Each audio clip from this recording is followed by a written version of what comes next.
Baik, selamat pagi. Assalamualaikum warahmatullahi wabarakatuh. Selamat pagi, waalaikumsalam warahmatullahi wabarakatuh. Waalaikumsalam Selamat warahmatullahi pagi, wabarakatuh. Pak. Nah, hari ini, jadi ini adalah kuliah pengayaan ya, namanya Introduction of Marine Safety. Jadi pada prinsipnya sebenarnya saya nanti dibantu dalam pengajaran adalah Pak Aziz namanya. Pak Aziz itu adalah alumni dari teknik sistem perkapalan ya. Dulu namanya teknik permesinan kapal, jadi alumni kita, alumni di sistem perkapalan, yang dulunya adalah juga sebagai kepala kepala sah bandar ya, yang ada di salah satu di apa salah satu di Indonesia, salah satu kepala sah bandar di Indonesia. Nah, nanti akan membantu menjelaskan ya kira-kira peran dari Port State Control Officer seperti apa sebenarnya, tugas-tugasnya seperti apa. Nanti akan saya komunikasikan ya. Seperti itu. Jadi untuk sementara pada pagi hari ini yang mengajar tentang marine safety atau pengenalan dari marine safety itu adalah saya. Nah, jadi outline untuk kuliah kita hari ini itu kan ada 1, 2, 3, 4, 5. Yang pertama adalah kontrak kita belajar, gitu ya. Kontrak belajar, kemudian berikutnya adalah juga definition, kemudian introduction beberapa kasus marine accident dan control measures. Berikutnya adalah interested parties atau aktor dalam shipping, gitu ya, dalam pelayaran, dan conclusion. Jadi ini adalah kuliah kita hari ini, ya ini adalah tadi ya sudah saya jelaskan. Jadi ada beberapa introduction, interested parties atau aktor dalam pelayaran, kemudian responsive action. Nanti akan saya jelaskan kenapa ada responsive action seperti itu. Nah, jadi outline marine safety itu pada prinsipnya 1, 2, 3 ya. Ini biasanya saya berikan kuliah pada kuliah keselapanan kapal ya. Tetapi kalau saya melihat background-nya adik-adik ada background-nya saudara itu ada yang dari dari jurusan elektro, jurusan sipil, jurusan yang lain. Ini saya coba untuk menjelaskan agak lebih sederhana gitu ya, tidak terlalu in deep, terlalu in detail gitu ya, sehingga dari departemen itu lain yang tidak memiliki background atau latar belakang sama sekali bisa memahami tentang pengenalan dari keselamatan kapal. Jadi pada prinsipnya yang pertama adalah saya akan menjelaskan tentang introduction atau background dari kenapa ada marine safety atau keselamatan kapal. Kemudian ada Key IMO Convention. Jadi Key IMO Convention itu sebenarnya ada SOLAS, MARPOL, STCW, Standard Training Certification and Watchkeeping, itu adalah konvensi. Konvensi itu sebenarnya aturan, gitu ya. Konvensi itu adalah aturan atau peraturan, gitu ya. Nah, SOLAS itu stands for Safety of Life at Sea, gitu ya. MARPOL adalah Marine Pollution. Jadi itu adalah konvensi atau peraturan internasional yang ada di dunia industri perkapalan, gitu ya, atau dunia pelayaran atau perkapalan atau dunia maritim. Nah, berikutnya ini akan coba ada konvensi yang terkait dengan kompensasi. Kenapa saya highlight ke Key IMO Convention ini adalah karena konvensi yang dianggap paling penting, ya, paling penting dibandingkan dengan konvensi yang lain. Nah, di sini kemudian ada Compensation Convention. Ya. Compensation Convention itu konvensi yang terkait dengan kompensasi kalau misalnya terjadi misalnya kecelakaan gitu ya, kecelakaan kapal. Kemudian banyak victim di sana atau korban. Pertanyaannya adalah ship owners atau pihak yang bertanggung jawab atau liabilities parties ya, atau pihak yang bertanggung jawab itu harus membayar berapa? Itu kan tidak jelas ya. Sehingga di sini ada compensation convention, ada fund, banker, LLMC, dan CLC, itu pada prinsipnya adalah seperti itu. Nah, kemudian di sini ada formal safety assessment atau risk assessment. Nah, formal safety assessment itu pada prinsipnya adalah sebagai tools untuk mengevaluasi apakah sebetulnya suatu negara ya atau pemerintah gitu ya, itu perlu meratifikasi semua konvensi atau konvensi yang ada di IMO. Jadi IMO adalah International Maritime Organization, organisasi maritim internasional di mana beberapa negara itu menjadi anggota dari IMO tersebut. Indonesia termasuk anggota IMO. IMO ya, International Maritime Organization itu pada prinsipnya adalah di bawah UN, United Nations atau PBB gitu ya. Di bawah PBB. Sebagai badan khusus ya, badan khusus di bawah apa namanya PBB yang deal with di yang berhubungan dengan perihal terkait dengan hal yang berkaitan dengan maritim gitu ya. Sehingga apa namanya formal system assessment di sini adalah karena begitu banyaknya peraturan ya, dan ratifikasi suatu konvensi itu adalah sifatnya adalah voluntarily. Sifatnya itu tidak harus, tetapi voluntarily gitu ya. Sehingga ada tools yang dipakai untuk mengevaluasi sebenarnya konvensi ini apakah memang dibutuhkan oleh suatu negara gitu ya. Seperti itu. Karena kenapa begitu? Kenapa kok perlu dievaluasi? Adanya peraturan ya, itu sebenarnya konsekuensinya adalah pasti diinvestasi atau kelengkapan dari suatu peralatan. Saya berikan contoh misalnya. Kalau suatu negara meratifikasi SOLAS, Safety of Life Agency, itu ada beberapa peralatan itu yang harus diinstal dalam kapal tersebut. Saya kasih misalnya radar, ya radar itu harus ada. Radar itu comply dengan apa? Dengan aturan dengan SOLAS Convention. Kemudian Skoci, ya. Skoci itu kapal kecil yang ada di apa? Di bagian kanan dan kiri kapal atau port set dan starboard set itu kan ada kapal kecil ya. Itu adalah sesuai dengan aturan SOLAS. Jadi itu kompensasinya. Sehingga complying with the regulation, ya, complying with the regulation itu ada konsekuensi yang harus dibayar, ya. Tetapi itu tujuannya adalah for save of life, ya. Ya itu nggak apa-apa, memang untuk keselamatan manusia karena safety itu adalah menjadi lebih penting. Begitu. Nah, kontrak kita gitu ya, itu adalah gini. Biasanya saya ada 80% of attending ya, kemudian no plagiarism, 5 minutes for coming late biasanya ini kalau offline gitu ya. Kalau offline tuh saya bisa seperti ini. Kemudian ada percentage over marking ya. Mid test 30%, final test 30%, kemudian ada assignment yang at least itu ada 2 kali assignment for each gitu ya. Jadi ini adalah kontrak kita untuk belajar sampai dengan 16 kali pertemuan seperti itu. Baik. Nah, beberapa negara, saya jelaskan kenapa safety versus security. Jadi ada bedanya. Jadi kalau di tempat kita itu yang namanya safety itu kan keselamatan. Security adalah keamanan, gitu ya. Jadi ada dua bahasa, dua kosakata yang berbeda.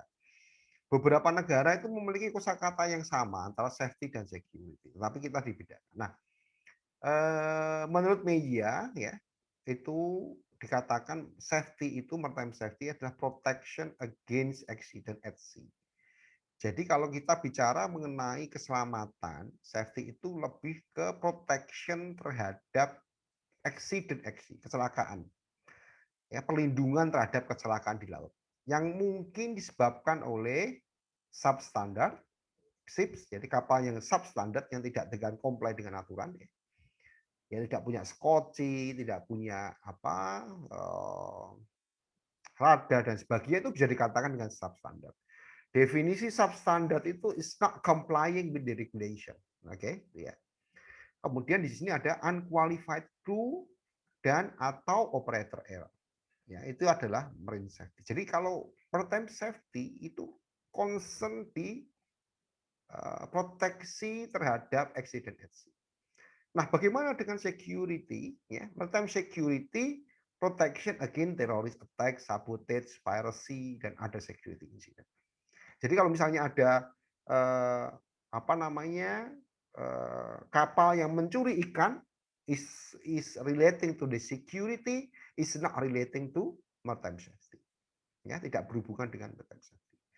On the other hand, ya, tetapi kalau kita bicara mengenai security itu lebih ke sabotage, piracy, gitu ya. Kalau misalnya ada bajak laut, pencurian, perampokan, dan sabotase dan sebagainya itu ke security. Oke, clear ya, seperti itu. Nah,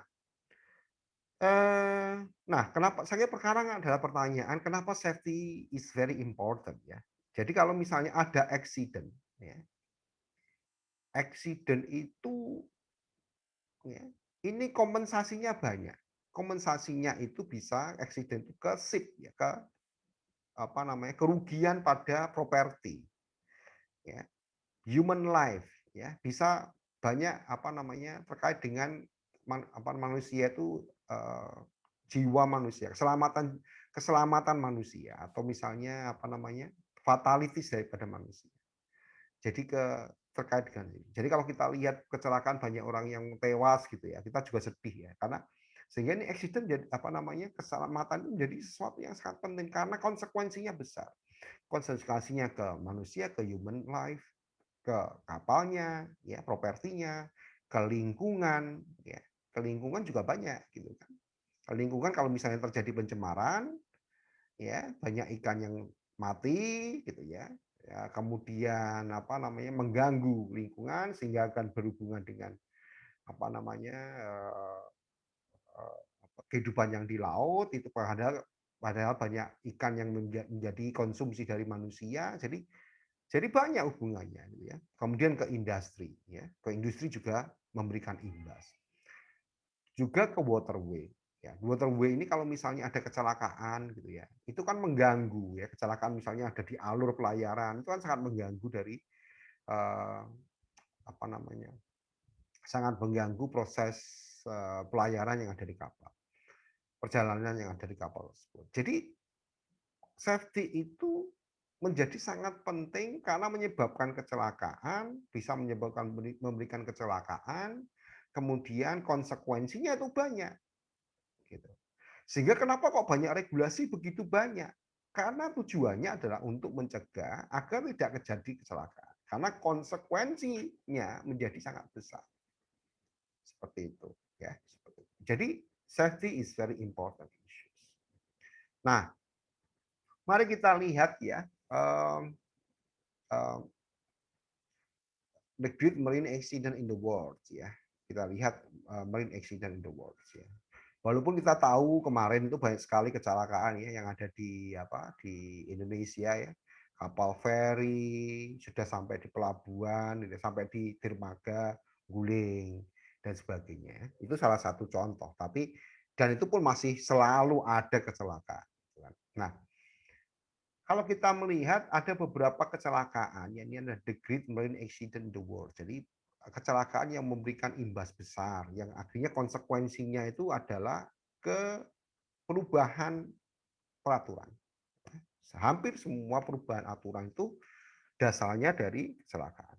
Saya kasih contoh Torrey Canyon 1967 ya. Itu kalau kita lihat ini memberikan imbas terhadap lingkungan ya. Jadi menjadi safety dari very important. Kalau sudah lihat di sini accidents relating to the environment ya, enviro ya.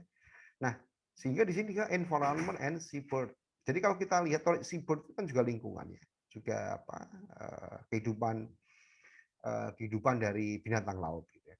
Nah, Torrey Canyon ini sekitar 119.000 ton crude oil. Jadi yang mencemari laut itu sebesar 119.000 ton. Kemudian ada lagi kasus Exxon Valdez ya, Exxon Valdez 1989 ya, 1989. Ini juga menyebabkan oil spill 37.000 ton. Jadi sangat banyak. Nah, konsekuensinya apa? Ke lingkungan ya, ke pantai, ke binatang laut dan sebagainya. Jadi konsekuensinya itu sangat sangat besar kalau misalnya terjadi kecelakaan, ya, seperti itu.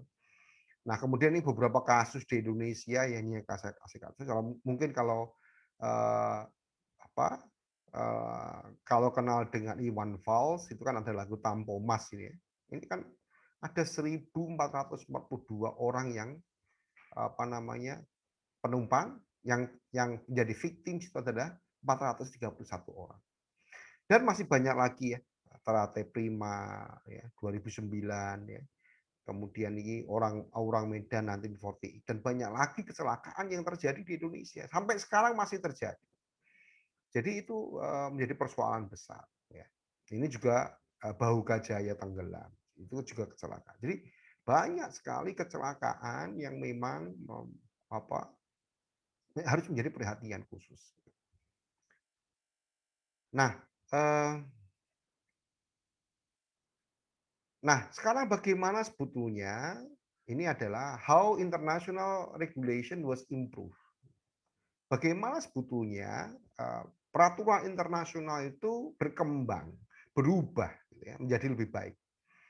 Nah, kalau kita lihat ya, Titanic itu adalah 1912 ya, 1912 ya, yang menyebabkan terjadinya SOLAS 1929. Kemudian ada Torrey Canyon ya, 1967 ya. Ini ada Intervention Convention menyebabkan MARPOL 1973 dan CLC 1969. Kemudian ada Arguments 1966 ya, 1976 ya. Ini MARPOL 73, 78 dan sebagainya. Nah, kalau saudara lihat ini ya, kalau saudara lihat semua itu berkembangnya suatu aturan ya, salah satu triggernya, saya bilang itu salah satu ya. Salah satu triggernya itu adalah karena kecelakaan. Gitu. Termasuk termasuk Amoco-Cadiz 1978 ya, 1978 ini kan ada improvement dari remote steering gear. Jadi kalau saya lihat sebelumnya itu tidak ada backup steering gear. Steering gear itu yang menggerakkan daun kemudi, rudder di belakang kapal. Kalau misalnya daun kemudi ini ini apa jenenge, kemudi kapal yang di belakang itu adalah patah ya, atau steering gear-nya yang menggerakkan ini rusak, maka kapal itu menjadi tidak bisa tidak bisa ke kiri maupun ke kanan. Ya. Ya bisa aja lurus terus, kan akhirnya membahayakan kan gitu, karena nggak bisa ke kiri, nggak bisa ke kanan gitu kan. Kalau di mobil itu kan steeringnya itu yang rusak ya. Ini kalau misalnya steeringnya rusak kan nggak bisa menggerakkan bannya ya. Kalau di kapal itu kan ada rudder ya, ada kemudi gitu ya. Nah, kemudian di belakang itu kalau nggak bisa digerakkan kan berbahaya. Sehingga kemudian ada backup untuk steering gear. Itu kasus karena Amoco Cadiz 1978. Jadi kalau saudara lihat, ini masih banyak lagi kejadian kecelakaan yang menyebabkan improvement dari regulation. Artinya apa? Bahwa peraturan yang ada di kapal itu sudah banyak, sudah sangat rigid karena berkembang terus begitu ada kecelakaan yang ada di. Yang jadi persoalan adalah penyebabnya banyak. Bukan hanya aturan itu. Kalau misalnya suatu kapal tidak complying dengan regulation, itu kan sebenarnya ya salah, gitu kan. Sebenarnya ya salah. Karena sebetulnya peraturan-peraturan itu dibuat agar kecelakaan yang serupa itu tidak akan terjadi. Seperti itu. Jadi yang kasus Amoco-Cadiz ini sampai patah menjadi dua itu ya karena dia steering gear-nya udah nggak bisa digerakkan, dia akhirnya diam, kapal itu diam, gitu ya. Nggak bisa bergerak kemana-mana, ya bisa bergerak tapi kan akhirnya lurus terus misalnya, lebih belok kanan terus. Kan akhirnya bahaya. Nah, kapal pada kondisi diam, ya, kalau ada floating structures pada kondisi diam, itu lebih berbahaya daripada kapal itu bergerak. Karena dia akan mendapatkan beban ya, hogging maupun sagging. Jadi beban dari air laut itu banyak gitu ya. Jadi kalau kita lihat seperti ini ya, seperti ini. Ini kan beban, dapat beban begini, air lautnya itu bekerja, gelombang di laut itu menekan di sini dan menekan di sini, ya malah lama-kelamaan jadi patah juga. Jadi kalau kita lihat bahwa memang peraturan internasional itu sudah sangat berkembang, sudah sangat lama seperti itu. Nah, sehingga kalau kita lihat di sini, ini yang penjelasan tadi ya, Titanic, Torrey Canyon, Exxon Valdez, ini adalah control measure-nya. Ya, Titanic menjadi Solas 1929, kemudian Torrey Canyon, Marpol 73, CLC 1969, Exxon Valdez, OPRC, Marpol, ya, kemudian menjadi OPA ya. Jadi double hal itu sebenarnya kapal itu kalau misalnya lambungnya itu dikasih tambahan skat gitu ya. Ya, sehingga kalau misalnya kapal itu ditabrak dari sebelah kiri, ya, sebelah kiri maupun kanan, itu masih ada proteksi sehingga minyak itu tidak bocor. Nah, itu berkembang ya, double hull itu berkembang, Monopa 90 itu berkembang. Ya, karena kasus kecelakaan Exxon Valdez dan sebagainya. Nah, ini adalah maritime risk pictures ya. Jadi kalau kita lihat ini percentage loss ya, percentage loss. Nah, kalau kita lihat percentage loss-nya, persen loss-nya ya dalam persen, kehilangan dalam persennya. Ini dari sisi grafik itu declining in term of number ya. In term of number itu kecil, semakin kecil ya. Tetapi in term of gross tonnage itu stabil sebetulnya. Tidak begitu berubah ya. Jadi kalau kita lihat garis lurus ini kan sebenarnya dia tendensinya itu sebenarnya stabil. Kenapa seperti itu? Yang lurus sih, yang kalau saudara lihat yang titik-titik ini kan menunjukkan gross tonnage. Bagi teman-teman yang dari teknik sipil maupun elektro kan tidak tahu apa itu gross tonnage. Gross tonnage itu merepresentasikan volume kapal. Saya kasih contoh. Bis ya, bis dengan sedan itu volumenya kan besar bis ya. Volumenya. Sehingga semakin besar nilai gross tonnage-nya, ya, semakin besar nilai gross tonnage-nya, maka kapal itu semakin besar karena volumenya itu semakin gede. Karena volumenya kapal itu semakin besar. Seperti itu, ya. Maka di sini representing gross tonnage.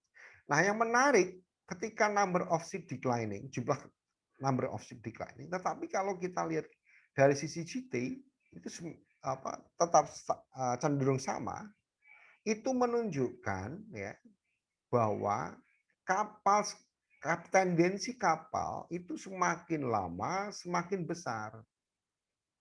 Kenapa kok semakin besar? Karena kalau kapal itu semakin besar, unit cost-nya itu semakin murah. Saya kasih contoh, kita jangan bicara kapal dulu ya, mungkin lebih logis. Kalau kita menggunakan bus itu kan penumpang 40 ya, 40 orang ya, 40. Kalau menggunakan mobil sedan itu kan penumpangnya 4. Untuk bisa untuk bisa berangkat dari suatu destinasi A, dari A ke destinasi B, ke tempat B ya, untuk mendapatkan 40 orang, kalau pakai sedan itu kan butuh 10 sedan, mobil sedan. Tetapi untuk bis kan cuma satu. Dari sini kan kelihatan bahwa unit cost-nya kalau kita total ya, menggunakan bis akan lebih murah per orangnya, biaya per orangnya akan lebih murah dibandingkan dengan 10 sedan tadi untuk bisa mengangkut 40 orang. Nah, demikian juga dengan kapal. Semakin besar kapal, maka unit cost ya untuk mengirimkan barang itu menjadi lebih murah dibandingkan kalau menggunakan kapal yang kecil-kecil banyak seperti itu. Jadi itu adalah alasan kenapa kapal itu menjadi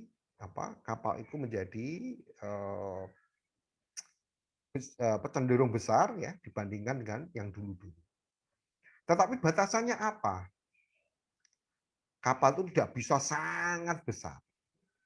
Ada batasannya. Yang pertama adalah dari sisi infrastruktur, kedalaman laut. Ya. Kalau di pelabuhan kan kira-kira mungkin 12, ada yang 11, ada yang 8. Kapal-kapal yang besar itu kan eh, kedalaman kapal itu yang kalau tercelup ya, syarat airnya, itu definisinya adalah syarat. Kapal yang tercelup itu bisa lebih dari 8 meter misalnya. Sehingga nggak bisa masuk ke pelabuhan.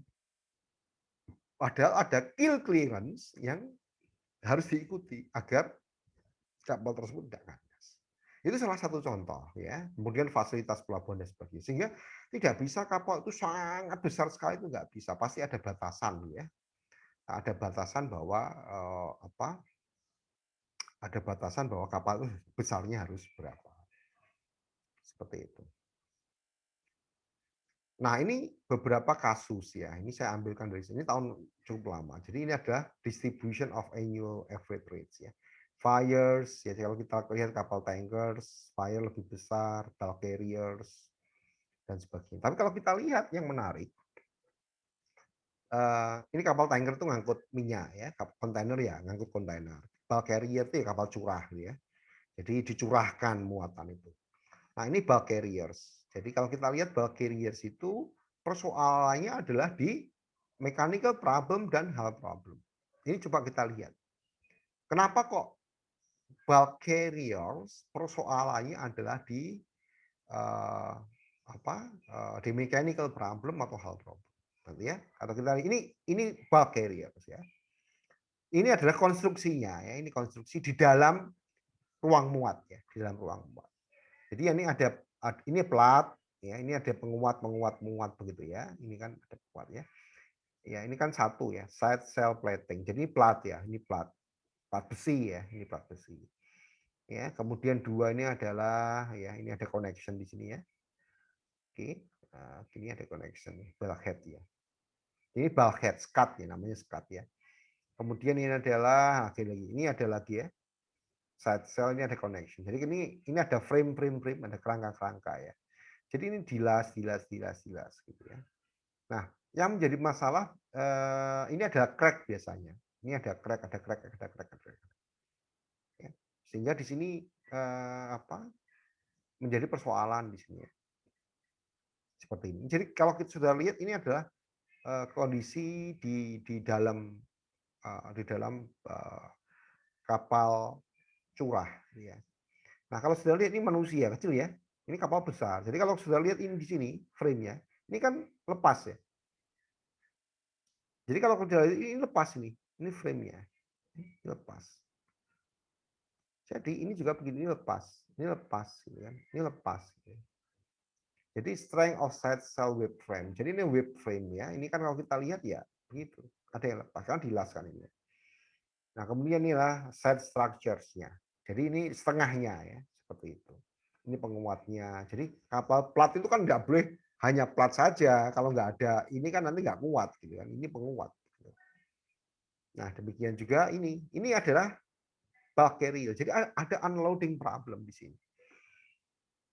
Gitu. Jadi lihat ya di sela-sela frame tadi ya, ada frame ini ya, penguatnya itu ada muatan gitu ya, ada muatan. Nah, kemudian di sini juga.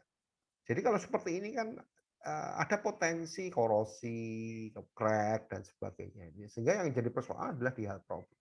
Manusia ini kecil ya, betul kan muatan ini kan di seperti ini.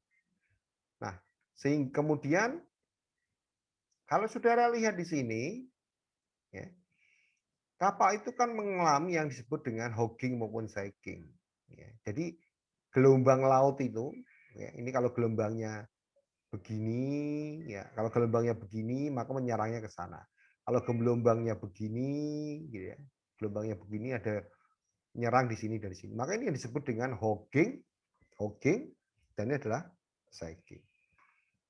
Jadi ada penguatannya seperti ini. Jadi kalau kita lihat seperti itu. Nah, sampai bisa ini kalau kapal beberapa kecelakaan sampai bisa yang menjadi patah menjadi dua ini kalau tidak diatasi ya, korosi dan sebagainya, karena memang ada hogging dan sagging itu yang beban disturban yang ada di laut itu sangat besar gitu.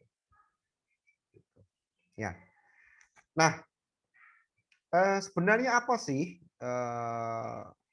penyebab utama terjadinya kecelakaan itu? Kalau menurut Christiansen itu ada external condition, yaitu cuaca, functional failure, kerusakan dari peralatan, less than educated resources, jadi peralatannya tidak ergonomis, membuat cepat capek, gitu ya. Kemudian ada navigational failures, ya. Kemudian human failures, kemudian ada di sini ada pengaruh dari kapal lain, misalnya influence made by others. Jadi ini menurut Christiansen seperti itu. Selain itu juga ada di sini dikatakan adalah flag effect, ya, maupun flag itu adalah bendera. Bendera itu pengertiannya adalah bendera yang digunakan oleh kapal agar kapal itu memiliki kebangsaan. Nanti akan saya ceritakan kenapa seperti itu. Kemudian di sini ada age, ya, umur pasti. Kemudian adalah activity level, seberapa sering kapal itu digunakan. Seperti itu. Nah, kalau kita lihat peta data kecelakaan per provinsi, ya, berdasarkan datanya KNKT ini, ya. Kalau kita lihat di 28, 14, ya, 18, 15 gitu ya, 17. Jadi cukup banyak kecelakaan yang ada di Indonesia. Padahal ini tahun 2009 ini saya dapatkan dari KNKT gitu ya. Seperti itu. Jadi banyak gitu ya. Kalau kita lihat 24 di sini. Di Surabaya, ya, di Surabaya kan di sini ya, 32. Ya banyak kan Surabaya ya. Surabaya, Selat Sunda, ya, 13, 10. Jadi cukup banyak. Nah, kalau kita lihat ini ya, ini adalah sebaran kecelakaan Kalimantan Timur, Kepulauan Riau, Maluku Utara, Sulawesi Selatan, Jawa Timur, dan Riau. Jadi sangat banyak sekali terjadinya kecelakaan dan luar biasa persoalan kita bersama. Ya, ini misalnya di Jawa Timur ya, ini terlalu kecil tulisannya. Jadi kalau kita lihat ini kan ada tubrukan, kerusakan permesinan, ya, terbakar. Jadi banyak, tubrukan 18%, kerusakan di Riau ya 7% dan sebagainya. Tenggelam 53%. Di Riau itu tenggelam yang lebih banyak. Jadi ini peta data kesalahan per provinsi, ya, per provinsi. Jadi banyak sekali. Nah, ini beberapa kecelakaan juga. Selat Malaka, beberapa tipe kecelakaan ya. Laut Cina Selatan, Selat Makassar, Laut Maluku. Ini juga banyak. Seperti itu. Jadi di Laut Jawa ya, di Laut Jawa ini, kalau di Laut Jawa ini kan 70. Tenggelam itu paling banyak 40% di sini. Ya. Seperti itu. Jadi itu ya. Ini adalah roads per 23 km persegi per year. Jadi kalau lihat ya banyak sekali beberapa jenis kecelakaan ya yang terjadi di Indonesia. Ya, ini more than 100 ya. Laut Jawa paling banyak nih 70 ya. Laut Jawa kecelakaannya paling banyak. Nah, itu data yang saya dapatkan dari KNKT ya, jadi menjadi perhatian bagi kita semua ya, mungkin yang dari teman-teman dari elektro ya, itu kan bisa berpikir bagaimana sih menciptakan suatu alat gitu ya, agar tidak terjadi kecelakaan seperti itu gitu ya, dan sebagainya. Itu kan beberapa hal yang memang bisa kontribusi ya untuk mencegah terjadinya kecelakaan.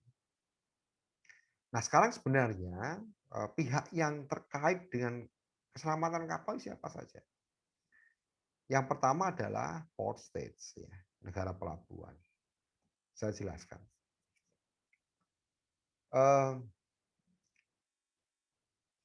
Jadi negara pelabuhan itu, ya, negara pelabuhan itu pada prinsipnya adalah ketika ada kapal yang datang ke negara pelabuhan, ya, maka port state itu memiliki tugas meyakinkan bahwa kapal yang datang ke pelabuhan tersebut itu sesuai dengan peraturan yang ada, baik itu nasional atau internasional. Itu adalah port state. Kemudian flag state. Apa itu flag state? Negara bendera, ya, negara bendera.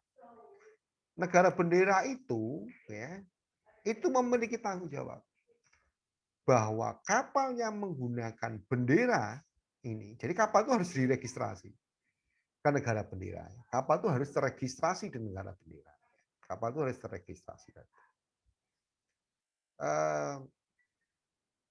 Kemudian negara bendera itu ya, memiliki kewajiban agar kapal yang akan beroperasi itu layak laut.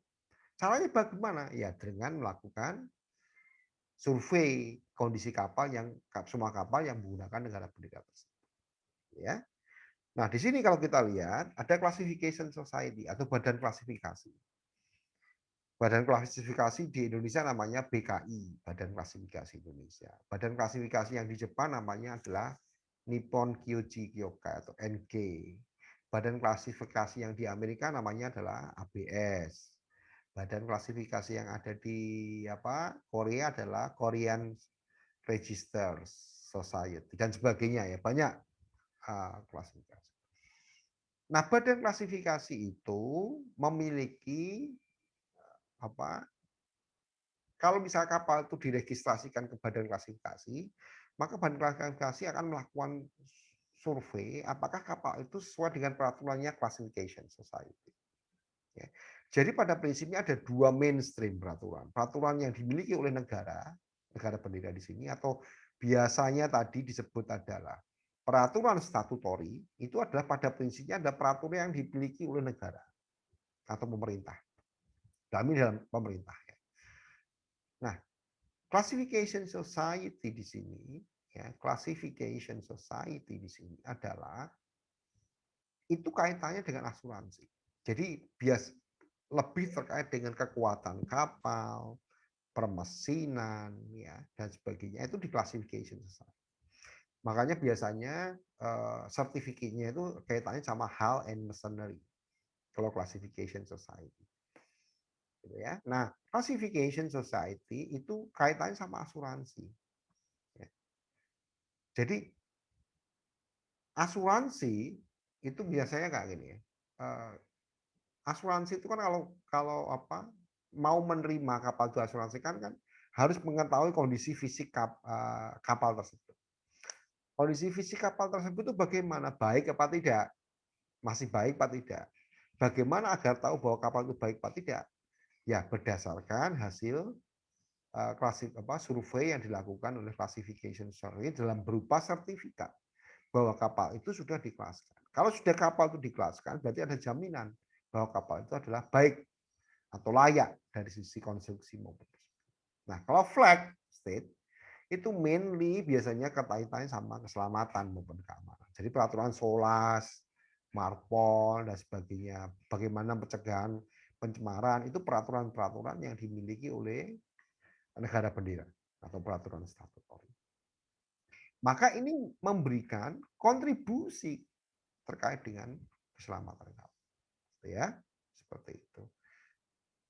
Nah, di sini kemudian cargo owner, pemilik muatan, ship owner, manajemen company, dan shipbuilders, mereka semua memiliki pengaruh terhadap keselamatan kapal. Sekarang saya coba menjelaskan kenapa negara bendera itu, ini kan flag effect ya. Kenapa memberikan ke negara bendera itu juga faktor dari penyebab dari keselamatan kapal. Saya akan jelaskan.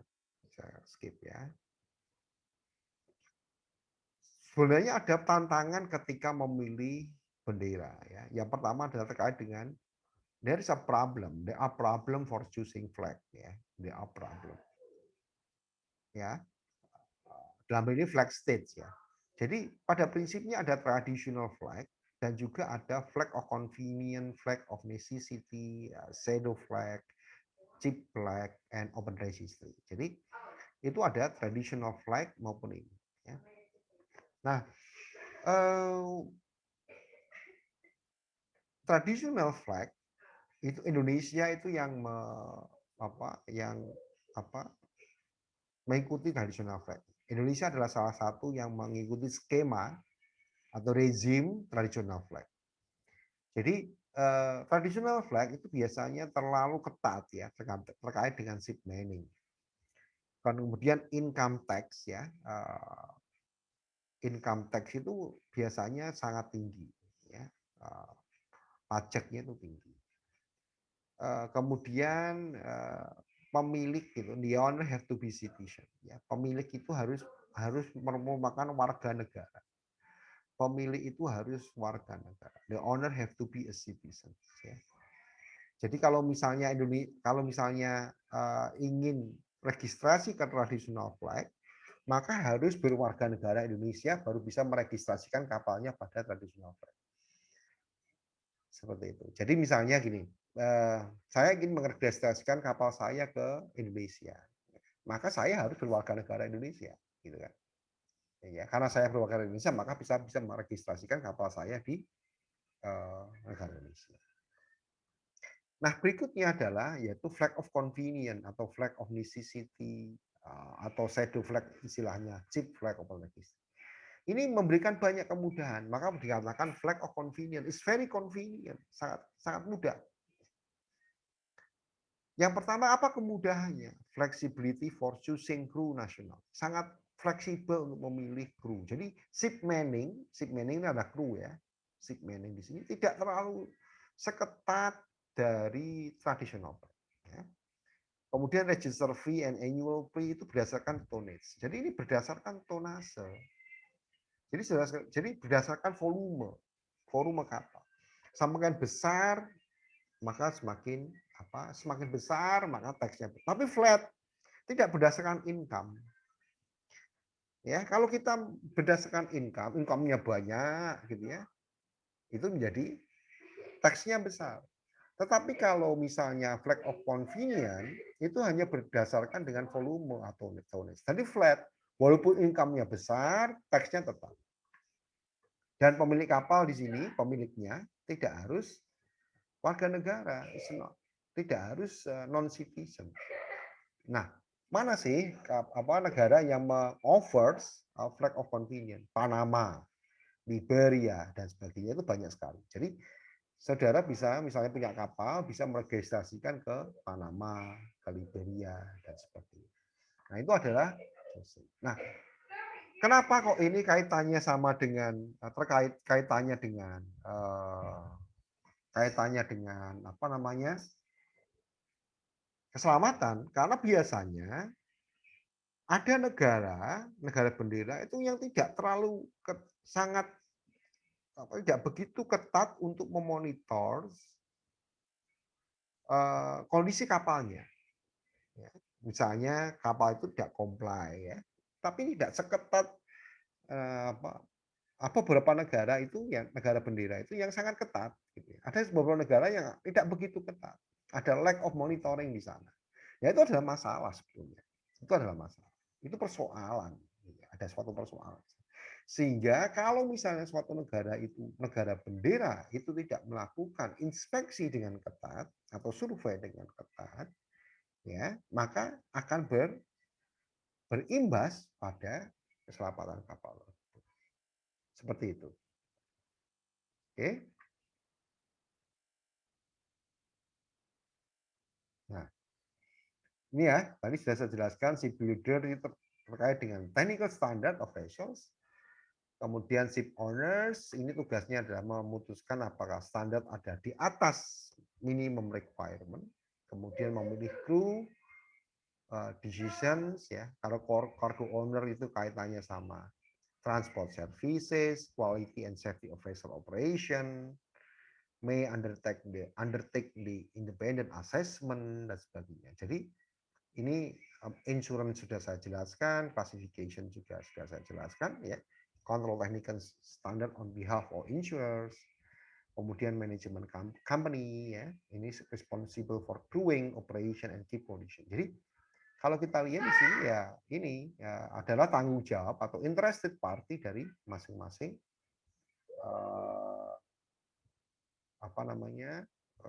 tanggung jawab dari masing-masing interested parties gitu. Seperti itu. Jadi kalau kita lihat sebenarnya di sini ya, ship owners ini itu yang juga memberikan peran sangat penting. Ship owners itu juga yang memiliki hak untuk milih akan diregistrasikan kapal itu di negara bendera yang mana. apakah negara bendera yang ketat ataukah yang tidak. Kecenderungan suatu ship owner itu pasti akan memilih suatu negara bendera yang tidak terlalu ketat. Dan mayoritas, in fact, kenyataannya adalah memilih yang flag of convenience. Banyak pemilik kapal yang memilih negara bendera Panama atau Liberia karena memberikan banyak kemudahan, teksnya murah dan sebagainya, gitu ya. Sehingga di sini memilih standar minimum ataukah di atas minimum requirement itu adalah haknya si owners, memilih kru ya dan safety policy, gitu ya, seperti itu. Nah, ini adalah beberapa kenyataan yang mungkin bagaimana bahwa safety improvement itu tidak is very difficult to be implemented. Yang pertama adalah there are short memory ya. Jadi di sini adalah kenyataan. Ini yang dikatakan dalam bukunya Christiansen. Ya. Most people do not believe that decreasing of marine accident is due to a successful of safety culture. Jadi banyak orang tidak percaya bahwa turunnya kecelakaan itu karena safety culture-nya semakin baik. Peraturan semakin ketat gitu ya. Kemudian biasanya kenapa tidak susah untuk diimprove? Lebih fokus pada konsekuensi daripada penyebab aslinya. Root cause, penyebab akar persoalannya itu apa? Yang berikutnya adalah kompleks, complexity ya. Susah untuk mengubah perilaku manusia. It's very difficult to change the people behaviors. Itu susah. Yes, saudara bisa lihatlah. Misalnya yang sekarang aja lah COVID-19 itu kan untuk pakai masker aja sangat susah gitu ya. Agar untuk menjaga social distancing aja susah. Maka di sini adalah difficult to change people behaviors. Itu juga tidak mudah. Jadi kondisi real yang ada di tempat kita.